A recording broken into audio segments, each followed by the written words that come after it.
యుగానికి వచ్చేటప్పటికి బాబాసాహెబ్ అంబేద్కర్ గారు ఆయన చాలా బాగా చదవగలడు. మాస్టర్లు అడిగిన ప్రశ్నలు క్లాసులో ఎవరు చెప్పలేకపోయినా ఈయన చెప్పేసేవాడట. అన్ని ఫస్ట్ క్లాస్లే, ఏ ఎగ్జామ్ పెట్టినా ఎరగదీసేసేవాడట ఆయన. అలాంటి వ్యక్తిని నువ్వు స్కూల్లోకి రావడానికి కుదరదు, నీకు అసలు ఇలా చదివి పోటీ పడే అర్హత నీకు లేదని ఆయన్ని మెడ పట్టి బయటికి తోసారండి. ఆయనకి అర్హతలు ఉన్నాయి, ఆయన సమర్థుడు, కానీ అవకాశాలకి బలవంతంగా దూరం చేయబడ్డాడు. ఏకలవ్యుడి గారికి కూడా అర్హతలు ఉన్నాయి, అతను మంచి వీరుడు, కానీ బలవంతంగా అవకాశాల నుంచి దూరంగా నెట్టబడ్డాడు.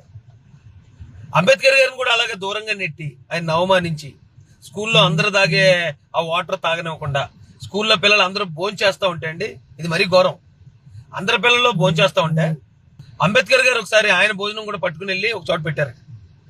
పెడితే స్కూల్